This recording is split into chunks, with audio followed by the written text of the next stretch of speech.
नमस्कार दोस्तों, आपका स्वागत है अपने YouTube चैनल PFP में। बहुत लोग स्विंग ट्रेडिंग करते हैं और अच्छा ट्रेडिंग भी करते हैं। 10 में से 7 स्टॉक में प्रॉफिट होता है, लेकिन बाकी के 3 स्टॉक में इतना लॉस हो जाता है कि पूरा प्रॉफिट चला जाता है और फिर से लॉस देखने को मिल जाता है। इसीलिए मनी मैनेजमेंट और रिस्क मैनेजमेंट बहुत ज़्यादा इंपॉर्टेंट है और आज हम इसी के बारे में चर्चा करने वाले हैं। सबसे पहले मनी मैनेजमेंट के बारे में बात करते हैं। सिंपल मतलब है अपने ट्रेडिंग कैपिटल का ऑप्टिमम यूज़ करना है। ऑप्टिमम यूज़ से मेरा ये मतलब है इतना अच्छा यूज़ कीजिए कि ज्यादा से ज्यादा प्रॉफिट आप जनरेट कर पाए।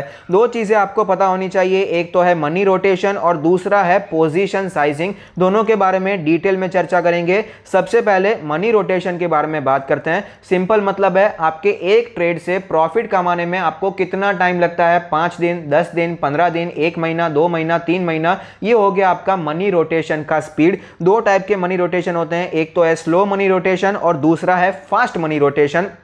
सबसे पहले स्लो मनी रोटेशन के बारे में बात करते हैं। जो लोग ये मेथड फॉलो करते हैं उनका मोटिव मैं आपको समझा देता हूं, उनकी साइकोलॉजी एक बार समझा देता हूं। वो जनरली ज्यादा ट्रेड लेना पसंद नहीं करते हैं। मैं 4 से 5 ट्रेड ही लूंगा, ज्यादा होल्ड करने को भी मैं तैयार हूं, लेकिन टारगेट मैं ऊपर रखने वाला हूं। 20% 25% का मेरा टारगेट होने वाला है। तो जनरली आपको टाइम भी ज्यादा लग जाता है। ऑफ कोर्स अगर आपका टारगेट 20% का है तो रेयरली ऐसा होता है कि एक दिन में या फिर एक हफ्ते में 20% स्टॉक आपको भागता हुआ नजर आए। यहां पर आपको टाइम देना पड़ता है। 3-4 हफ्ते तो ऐसे ही निकल जाते हैं। कुछ पॉइंट्स के बारे में बात करें तो रिस्क रिवॉर्ड रेशियो मोस्टली आपको फेवरेबल मिल जाता है, अच्छी बात है, लेकिन प्रोबेबिलिटी ऑफ प्रॉफिट आपको कम होती है। यहां पर विनिंग प्रोबेबिलिटी, आपके जीतने के चांसेस थोड़े से कम हो जाते हैं, क्योंकि लंबा ट्रेड है, 1-2 महीने का ट्रेड है। तो बीच में कहीं पर भी सेंटीमेंट अगर चेंज हो जाता है तो वापस आपको गिरावट आ सकती है स्टॉक में और आपको लॉस हो सकता है। तो प्रोबेबिलिटी ऑफ प्रॉफिट यहां पर कम हो जाता है। नेक्स्ट है रिक्वायर्स लेस एक्टिवनेस। आपको यहां पर ज्यादा एक्टिव नहीं होना पड़ता,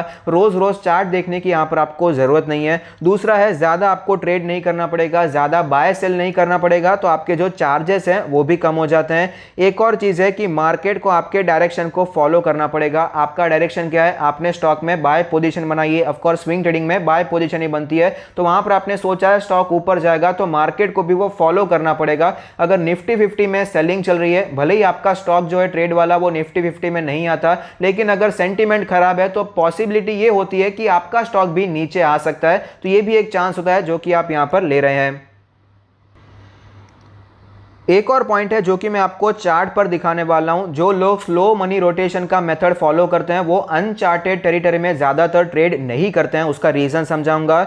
सबसे पहले अनचार्टेड टेरिटरी बता देता हूं। अनचार्टेड का मतलब है जहां पर स्टॉक प्राइस पहले कभी भी नहीं गया, ऑल टाइम हाई के जो ऊपर ट्रेड करते जाते हैं उसे कहा जाता है अनचार्टेड टेरिटरी। रिलायंस का मैंने एग्जाम्पल लिया है, आप देख पाएंगे 1600 का इसका पुराना ऑल टाइम हाई था, उसके बाद क्रैश आया, फिर रिकवरी देखने को मिली और जब से स्टॉक वो लेवल तोड़ चुका है, 1600 के ऊपर निकल चुका है। जब ये स्टॉक ऊपर जा रहा था उसका मतलब है कि ये स्टॉक अभी फिलहाल अनचार्टेड टेरिटरी में चल रहा है। कभी भी पहले स्टॉक इस लेवल पर नहीं आया, पहली बार यहां पर एंटर हुआ है। यहां पर जनरली जो ये स्लो मनी रोटेशन वाले होते हैं वो ट्रेड नहीं करते हैं, क्योंकि उनके लिए रिस्क रिवॉर्ड रेशियो फेवरेबल नहीं होता।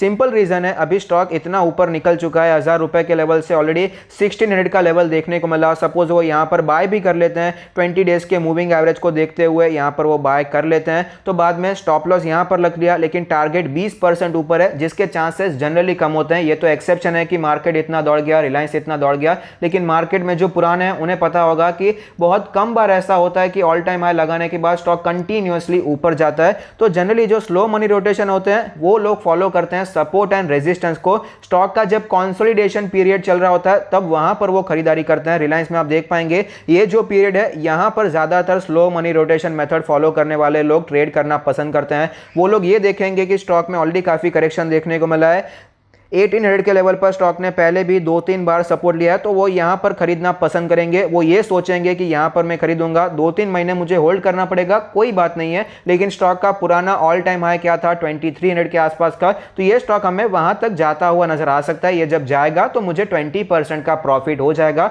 भले ही उसमें 3 से 4 महीने लगे। तो ये एक बेसिक कॉन्सेप्ट हो जाए जो वो फॉलो करते हैं, तो ये आपको पता होना चाहिए।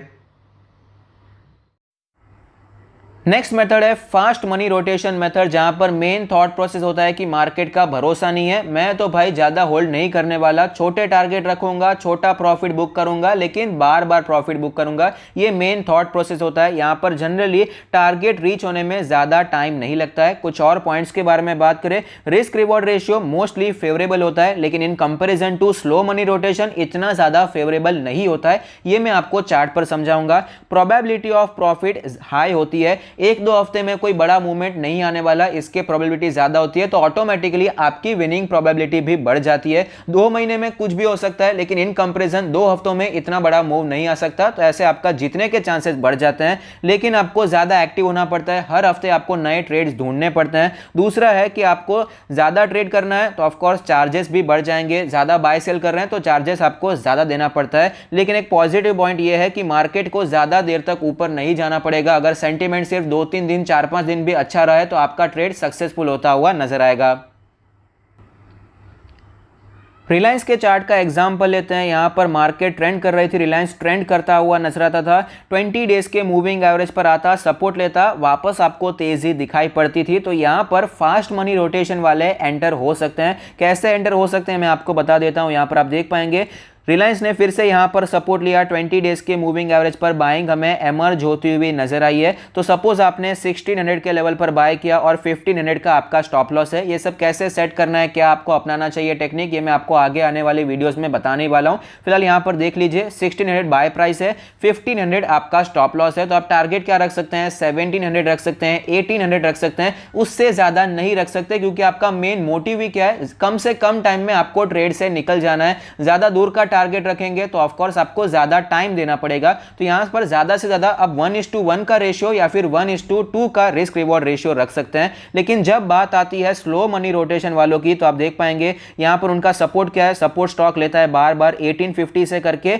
1900 का लेवल। ये जोन देखते हैं, इस जोन में सपोज किसी ने खरीदारी कर ली, 1920 पर खरीदारी कर ली, स्टॉप लॉस क्या हो सकता है, स्टॉप लॉस हो सकता है 1850 का लेवल, जहां पर बार बार स्टॉक सपोर्ट लेता है। तो उनका रिस्क कितना है, रिस्क उनका है सिर्फ 70 रुपीज का, 70 रुपीज का लॉस हो सकता है। लेकिन टारगेट कितना है, टारगेट 2250 हो सकता है, 2300 हो सकता है, 2350 हो सकता है। तो इस हिसाब से जो रिस्क रिवॉर्ड रेशियो होता है यहां पर ज्यादा फेवरेबल हो जाता है, क्योंकि यहां पर 1:3 का, कई बार 1:5 का रिस्क रिवॉर्ड रेशियो भी दिखाई पड़ता है। लेकिन प्रोबेबिलिटी ऑफ प्रॉफिट भी कम हो जाती है, ये भी आपको पता होना चाहिए। तो कहां पर अगर रिस्क रिवॉर्ड रेशियो अच्छा मिल रहा है तो ऑफ कोर्स वहां पर प्रोबेबिलिटी ऑफ प्रॉफिट कम हो रही है, रिस्क रिवॉर्ड रेशियो इतना अच्छा नहीं है तो प्रोबेबिलिटी ऑफ प्रॉफिट बढ़ जाती है। तो ये आपको बात पता होनी चाहिए।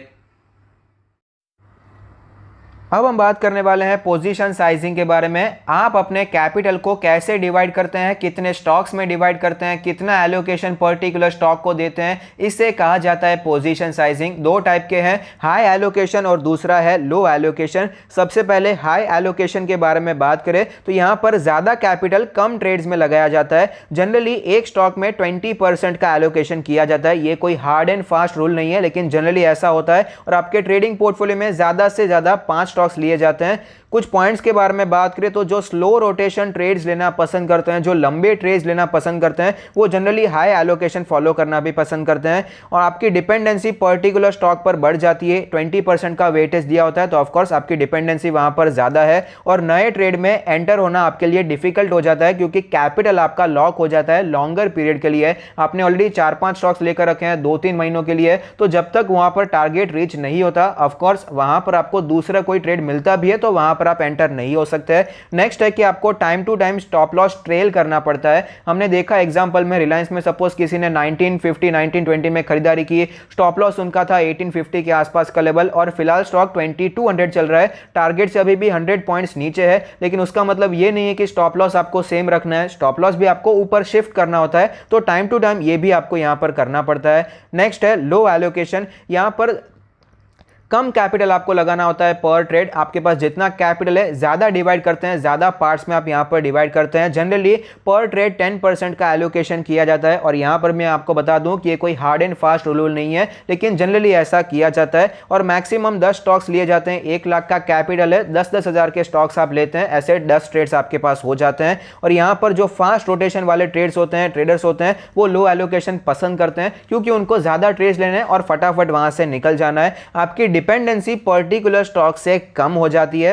यहाँ पर आपने सिर्फ 10% का एलोकेशन किया है तो ऑफकोर्स आपकी डिपेंडेंसी भी कम हो गई है और कोई नया ट्रेड आपको दिखाई पड़ता है तो वहां पर एंटर होना भी आपके लिए ईजी है, क्योंकि आपने 10 स्टॉक्स लेकर रखे हैं और 4-5 दिन 1-2 हफ्ते के आपके वैसे ही ट्रेड है, तो उसमें से 2-3 दिन में आपका कौन सा भी एक तो टारगेट रीच हो जाता है। तो अगर कोई नया ट्रेड दिखाई पड़ता है तो वहां पर आप एंटर हो सकते हैं और यहां पर आपको ट्रेलिंग स्टॉप लॉस लगाने की जरूरत नहीं होती है, क्योंकि वैसे भी छोटे टाइम के लिए, कम टाइम के लिए यहां पर आप एंटर हुए तो जल्दी से आपको निकल जाना है, तो ट्रेलिंग स्टॉप लॉस की यहां पर आपको कोई भी जरूरत दिखाई नहीं पड़ती है। तो कौन सा बेटर है, यह टोटली डिपेंड करता है आपके ट्रेडिंग माइंडसेट पर, आपके स्टाइल पर। अगर आपके पास टाइम है, आप एक्टिव हो सकते हैं तो ऑफकोर्स आप फास्ट रोटेशन फॉलो कर सकते हैं। अगर आपके पास इतना टाइम नहीं है तो आप स्लो रोटेशन फॉलो कर सकते हैं। टोटली आपके ऊपर डिपेंड करता है। मेरा क्या व्यू है, मैं फॉलो करता हूं fast money rotation plus low allocation trade. उसका सबसे पहला रीजन है, मैं फास्ट मनी रोटेशन के पावर को समझता हूं। ये पावर मैंने उन लोगों से सीखा है जो कि किराना स्टोर चलाते हैं, उनका बिजनेस कैसे काम करता है ये मैं आपको बताने वाला हूं। वो जनरली क्या होता है, वो 2 हफ्तों का माल रखते हैं, 2 हफ्तों का सामान रखते हैं स्टोर में और 1 हफ्ते का तो उनको क्रेडिट मिलता है। जो भी सपोज आपकी कंपनी है, डिस्ट्रीब्यूटर से 1 हफ्ते का उनको उधार मिल जाता है, तो उनका इफेक्टिव इन्वेस्टमेंट सिर्फ 1 हफ्ते का होता है। उनका मार्जिन बहुत ही छोटा होता है, 0.5% या 1% का मार्जिन होता है। जनरली वो आधे % के मार्जिन पे काम करते हैं, लेकिन आधा % मार्जिन 1 हफ्ते के इन्वेस्टमेंट में, यानी कि 1 महीने का होता है 2%, 1 साल का होता है 24%। तो आधे % के प्रॉफिट पर अगर वो पूरा बिजनेस चला रहे हैं, इतने बड़े स्टोर चला रहे हैं, तो मैंने सोचा कि अगर मैं 3-4% का हफ्ते का बनाता हूं उसमें क्या बुराई है। तो इसीलिए मैं फास्ट मनी रोटेशन फॉलो करना ज्यादा पसंद करता हूं। और सबसे इंपॉर्टेंट बात, मैं मार्केट में एक्टिव रह सकता हूं, इसलिए मैं ये कर पाता हूं। दूसरा है कि मैं मार्केट को ज्यादा लंबे समय तक ट्रस्ट नहीं करता। As a trading perspective, long term की बात नहीं कर रहा हूं। जब मैं ट्रेड करता हूं तो मुझे ज्यादा ट्रस्ट नहीं है मार्केट पर, कभी भी सेंटीमेंट चेंज हो सकता है, ये मेरी साइकोलॉजी है। इसीलिए मैं फास्ट मनी रोटेशन फॉलो करना ज्यादा पसंद करता हूं। अब हम बात करने वाले हैं रिस्क मैनेजमेंट के बारे में। यह भी बहुत ही इंपॉर्टेंट है। इसका मतलब है कि ट्रेड में एंटर होने से पहले ही आपको पता है कि आपको कितना लॉस होने वाला है और कैसे रिस्क मैनेजमेंट करके आप लॉस को मिनिमाइज कर सकते हैं। यहां पर भी 2 टाइप का रिस्क मैनेजमेंट है, एक तो है एब्सोल्यूट लॉस और दूसरा है नो फिक्स लॉस। सबसे पहले एब्सोल्यूट लॉस के बारे में बात करें तो यहां पर एक आप एब्सोल्यूट फिगर डिसाइड कर लेते हैं। सपोज आपका कैपिटल 1 लाख रुपए का है और आप पर ट्रेड 500 रुपए लॉस करेंगे तो आपको कोई टेंशन नहीं है, आपको मेंटल प्रेशर नहीं होगा। तो आपने डिसाइड कर लिया है कि एक ट्रेड में 500 रुपए से ज्यादा लॉस नहीं होना चाहिए। सपोज आपको कोई ट्रेड मिल गया है, आपने बाय किया 100 रुपीज पर, टेक्निकली आपने कोई भी मेथड फॉलो करके टारगेट निकाला, स्टॉप लॉस निकाला, 110 का टारगेट है, 96 का आपका स्टॉप लॉस है। तो आप क्या करेंगे, 500 रुपए लॉस कर सकते हैं। तो डिफरेंस क्या है, योर लॉस पर शेयर 100 पे बाय किया, 96 स्टॉप लॉस है, तो 4 रुपए का आपको लॉस होगा। तो 500 डिवाइडेड बाय 4, तो आपको 125 क्वांटिटी बाय करनी है। आपका इन्वेस्टमेंट हुआ 12,500 रुपीज का बराबर है। नेक्स्ट एग्जांपल लेते हैं, 435 पे आपने कोई स्टॉक बाय किया, 470 का टारगेट है, 420 का कोई स्टॉप लॉस है। ये बस मैं आपको रैंडमली बता रहा हूं, तो आपको कैसे फॉलो करना है। 500 आप लॉस कर सकते हैं, डिवाइडेड बाय 15। 15 कहां से आया, 435 माइनस 420, जितना आपको लॉस हो सकता है पर शेयर। तो आपको कितनी क्वांटिटी बाय करनी है, 33.33। तो यहां पर राउंड फिगर 33 या 34 ले सकते हैं। इन्वेस्टमेंट कितना हुआ, 14,498 रुपीज का होता है। एब्सोल्यूट लॉस में आपकी साइकोलॉजी स्टेबल हो जाती है, क्योंकि आपको पता है कि 500 रुपए से ज़्यादा लॉस नहीं होने वाला। सबकी अलग अलग कैपेसिटी हो सकती है, कोई 1000 रुपए तोड़ सकता है, कोई 2000 तोड़ सकता है, कोई 1 लाख भी तोड़ सकता है। ये सबके अपने अपने डिपेंड करता है, लेकिन ओवरऑल यहाँ पर साइकोलॉजी स्टेबल होती जाती है, क्योंकि आपको पता है कि भाई इससे ज़्यादा लॉस नहीं होने वाला। तो आप कोई पैनिक मिस्टेक अवॉइड कर देते हैं, कोई आपसे पैनिक मिस्टेक नहीं होने वाली है। लेकिन एक पॉइंट जो है कि यहाँ पर इन्वेस्टमेंट अमाउंट बार बार चेंज हो जाती है, जो कि एक अच्छी बात नहीं है। ये मैं आपको आगे बताने वाला हूँ। नेक्स्ट है नो फिक्स लॉस। यहां पर कोई फिक्स लॉस नहीं होता है, स्टॉप लॉस के हिसाब से काम करना होता है, लेकिन फिक्स इन्वेस्टमेंट करना होता है। आपका कैपिटल 1 लाख रुपए का है, आप 10,000 हर एक ट्रेड में इन्वेस्टमेंट करेंगे। सपोज आपको सेम ट्रेड मिला, आपने 100 पे बाय किया, टारगेट 110 है, 96 आपका स्टॉप लॉस है। तो आप कितनी क्वांटिटी खरीदेंगे वो डिसाइड करता है। 10,000 आपका इन्वेस्टमेंट अमाउंट है पर ट्रेड, हर एक ट्रेड में आपको सेम फॉलो करना है, डिवाइडेड बाय आपकी बाइंग प्राइस। 100 पे आप बाय करने वाले हैं तो आपको 100 क्वांटिटी खरीदनी है, तो आपका लॉस कितना होगा, यहां पर आपका आपका 4 रुपए का लॉस है तो 4/100 क्वांटिटी 400 रुपए का आपको लॉस हो सकता है।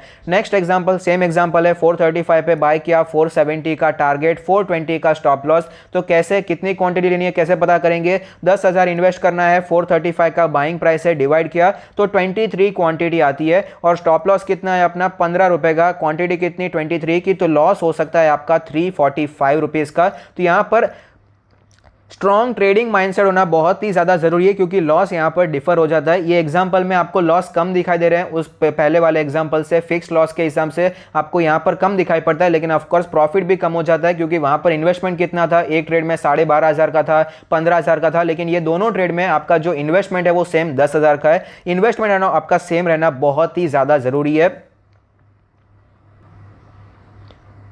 तो दोनों मेथड में से आपके लिए कौन सा बेटर है, ये टोटली आपके माइंड सेट पर डिसाइड करता है, डिपेंड करता है आपका माइंड सेट कैसा है। अगर आप एक बिगनर हैं तो आपकी साइकोलॉजी यहाँ पर ट्रेडिंग में इतनी ज़्यादा स्ट्रांग नहीं होगी, आप हड़बड़ा जाएंगे ज़्यादा लॉस देखकर, तो आपको वो फिक्स लॉस वाला फॉलो करना चाहिए। आपको पता होगा इससे ज़्यादा लॉस मुझे पर ट्रेड होने ही नहीं वाला है, तो आपको ज़्यादा टेंशन भी नहीं होगा, आप पैनिक मिस्टेक अवॉइड कर पाएंगे। लेकिन अगर आप एक्सपीरियंस है तो ऑफकोर्स आप ये नॉन फिक्स लॉस में जा सकते हैं। मेरा क्या व्यू है, मैं no fix loss trades follow करना ज़्यादा पसंद करता हूँ। सबसे पहला रीजन यह है कि सभी इन्वेस्टमेंट अमाउंट सेम होता है सभी ट्रेड में। इसका मैं आपको रीजन बताता हूं ऐसा जरूरी क्यों है, क्योंकि अगर आप सभी ट्रेड में सेम अमाउंट इन्वेस्ट करते जाते हैं, एक में आपको 5% का प्रॉफिट हुआ, दूसरे में आपको